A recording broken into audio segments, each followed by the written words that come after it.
What champion has the most lore? Throughout the history of League of Legends, when it comes to story, some champions were treated well, and some weren't. With the gap between the two being so big, it became obvious which champions are the favorites. But it's not really similar to the skin situation. Because when it comes to skins, the most popular champions get the most skins because they can sell the most of them. But when it comes to the lore, overall, an average lore enjoyer doesn't really care about their favorite champion getting a story that much. Usually, people were excited to learn about everyone, which meant that, for the most part, every champion got at least a little bit of lore.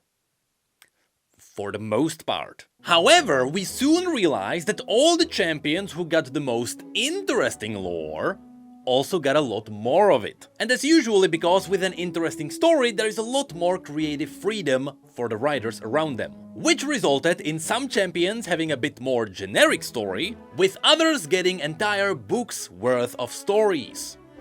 Literally. And so today that's what we're diving into. We will not go through every single champion in League of Legends, but we'll go through all the champions with the longest stories. But first, slight disclaimer. The stats we'll have a look at today are not 100% accurate. And that's because there is a massive difference between all the media. I mean, how do you compare a game to a short story? Also, if there is a story that contains multiple champions, does the total length of the story count towards every champion? And what if one of the champions is the main character of the story? Well, because all of that, let's take everything with a pinch of salt. Anyway, end of disclaimer, let's get on it. Going back into the past for a little bit. Back in the day, every champion got the story the exact same way. At the absolute start, we got a bit of the Tribunal story. I'm not gonna be explaining that one in this video, but on top of that, every champion got their own lore. Later, this transitioned into every champion getting their own bio, after which there was a whole new formula. While I can't really point out when this started, I am pretty sure Kindred were the first ones to do this back in 2015. But around the time Aurelion Sol was released, the modern lore of League of Legends became a thing. And it became a standard for every new champion to get a bio, and a little bit after that they would also get a short story, with the bio essentially summarizing the champion's lore, and the short story giving us a piece of their story from their own perspective.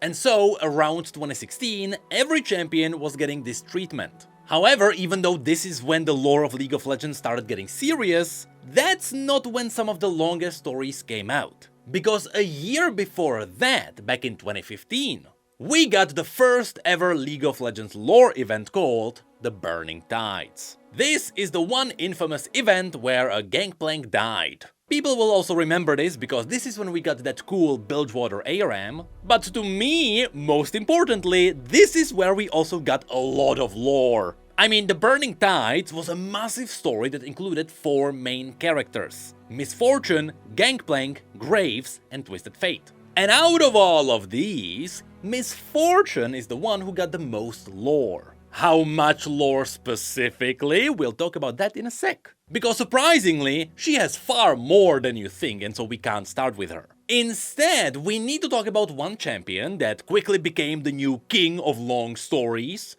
or rather, the queen. And so the first champion who actually got massive lore was Civer. Almost exactly a year after the Burning Tides, Riot released the Bloodline story. This story became the foundation of the now canonical Shurima we know today. It was a story that was originally supposed to tie Talia into the story of League of Legends, but because it was explaining Azir and his entire bloodline, of course his descendant, Civer, got included. And so, let's actually dig into some numbers. If we have a look at Civer's bio, we can count 838 words. Her short story that was included also has 1250 words. Bloodline, which is the massive story that included multiple champions, including stuff like Nasus or Civer, got 9899 words, but that's not technically where Civer's story ends, because we also got a story called The Twilight of the Gods. Now, while that entire story is focusing on the story of the Darkin, and how the aspect of Twilight came down and taught mortals how to banish them, the aspect used the Chalikar, which is the celestial weapon that Civer holds. Which means that entire story gave us one big context for Civer's weapon. And so, if we include this here too, with Twilight of the Gods giving us 7,074 words, in total that is 19,061 words. Now, if we have a look at the average reading speed, we can see that people read 238 words per minute. So slapping a time value on all of these words, Civer's entire lore equals 80 minutes of pure reading. That sounds like a lot. But you would be surprised to see that a lot of champions are in this category. For example, the one that is somewhat connected to Civer is Taliyah. Taliyah got a bio with 1677 words, she got a short story with 1040 words. Once again, the Bloodline story got 9899 words, because yes, indeed, this story was also about Taliyah arriving in Shurima. But then there is also the Bird and the Branch story, which is the story where Taliyah was in Ionia where she met Yasuo, which is also where Yasuo became her master. And that story got 5235 words. But that's not all, because there is also the Hollowspan story, which is the story where later on Taliyah met Kai'Sa in Shurima. It is the story that was directly tied to that one cinematic. And so that story has 5,790 words. If you combine this with the 5 minutes of Taliyah's cinematics, we have 23,641 words, which equals 99 minutes of pure Taliyah lore, which is not too far away from Civer. And yes, as I mentioned, there is a lot of champions with similar length in story. While most champions have about 30 minutes of lore, if they are lucky, those who got a special treatment got over an hour. This is where we can find someone like Jhin, or Zed, or Udyr, or Jarvan, or even Mordekaiser. But to break out of this over an hour long mold, you need special treatment, which is something Riven got. Riven got a bio with 729 words, with a short story that has 1306 words, but then, for no big reason at all outside of being connected to Yasuo, Riven just started getting massive stories left and right, which included the entire massive Confessions of a Broken Blade series, which was a 3-part story that has in total 9,371 words. But that's not it, because on top of that, there is also the Sisterhood of War series. This is a gigantic story about Noxian hunters who are looking for Riven in Ionia after the Noxian invasion was over. It is also a massive origin story for Riven in the Ionian invasion, and somehow this entire series has 3 massive parts. Part 1 had 9,800 words, Part 2 had 10,245 words, and Part 3 had 8,315 words. But that's not where Riven's story ends. Because remember, there was also the Ruination event. We all remember the Sentinels of Light. But while that entire event was quite massive, about 30 minutes of it all belonged to Riven. And so in total, Riven has 197 minutes, which equals 3.2 hours. So yes, that is 3 hours of your life dedicated to Riven. But things only go crazier from here. Because next, let's have a look at Garen. Garen's bio has 739 words. His short story, which is about killing a hag somewhere in Demacia, has in total 1,958 words. Quite a long one for just a normal short story. But then he also got the entire For Demacia story, which is where he teamed up with Lux and they fought Nocturne. That story has 7,842 words. Then there is the entire Lux comic, which has 5 issues and about 30 minutes of reading in total. But on top of all of that, Garen also got his own novella called Garen. This one had 136 pages, with about 260 words per page. This would be about 33,800 words, and so the novella alone is about 142 minutes of reading. So in total, with all the other stories Garen has, we're talking about 214 minutes, or 3.5 hours of Garen lore. What's crazy is that Garen got his entire novella, and yet he is quite close to Riven. But here's the thing, reading is not the only kind of media that gives us lore. Especially since outside of reading, Riot also did one more thing that was purely focused on stories. Riot Forge! I mean, why else would every game have a League of Legends story in the title? And so Riot Forge gave us some games which might have tackled some outdated lore, or it might have not had lore at all, or we got a purely story-focused game such as Song of Nunu, with Song of Nunu having about 6 hours of pure story playthrough. And so, technically, above all the champions that have a lot of reading, Nunu and Willump still have more lore with about 6 hours of entertainment. But speaking of entertainment, there is this one more thing, kinda small thing, called Arcane. Yes, by now Arcane is canon, and so Arcane is giving us a lot of lore for the champions we know. But when it comes to Arcane, we can tackle it in multiple ways. Because Arcane includes a lot of fractured stories, we can assign the value for each champion depending on their screen time. And thankfully, someone was actually crazy enough to write down the screen time. And so, for example, Ambassa got a screen time of 56 minutes. Then there is Mel with 1 hour and 22 minutes, Victor with 1 hour and 51 minutes,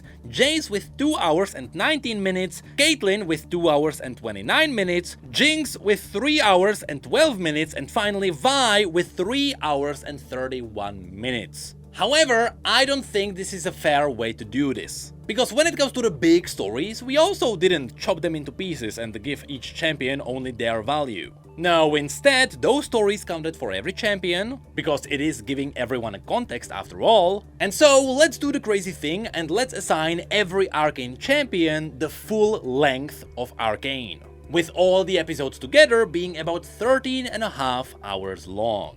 And so now, since none of these champions outside of Ambassa have their bios or short stories that are fully canon now because of, again, Arcane, they all have 13.5 hours of lore. But that is still not the most lore you can find in League of Legends. Because next, there is also one champion that was not in Arcane at all, and that's Misfortune. You see, Misfortune has a bio that has 840 words, a short story that has 866 words. Then there is the Burning Tides event, which we mentioned at the very beginning of this video. That event had 9,758 words, after which she also got the Shadow and Fortune story, which is where she defended the Bilgewater from the undead. That story had 3,698 words. But then there is also another story she got called Dead in the Water, which is the story where she faced an old enemy and she also kinda happened to meet Nautilus. That story has 10,065 words. But then she also got her own comic that would be about 15 minutes of reading. Then, once again, the entire Ruination event happened and she was there, which would be about 30 minutes of story for her alone. After which there is this one tiny thing called the Ruined King game. Now here's the thing. In total, the Ruined King game is about 40 hours long. But because it is so massive, sure, let's not give 40 hours to Misfortune. There is a lot of context for all the other champions and that is a massive game, but since Misfortune is the main protagonist here, I would easily say about 15 hours of that game are her. And so, if you wanna get the complete story of Misfortune, that would be about 10,050 minutes of story to sit through. Or in other words, 17 hours of your life dedicated to Misfortune. But even that is not the most lore we have in League of Legends. Because next, and I can't believe it, there is Ambassa. You see, Ambassa has a bio that has 606 words, and that's it. She did not even get a short story. I mean, why would she? In Arcane, she did have 56 minutes of screen time. And here I would like to make an exception for what I said before with Arcane. Sure, we can treat all the champions equally with their 3.5 hours of Arcane lore, but let's be honest, Ambassa wasn't even there for half of the entire series. On top of that, when Ambassa was there, she was a really cool villain, but when it comes to her lore and her background and where she came from and what she was doing, we did not learn anything. You knew she was from Noxus, you knew that she did something with Mel, and that was it. She was just a cool, big, bad guy. But still, let's be generous and let's give Ambassa half of the entire Arcane time.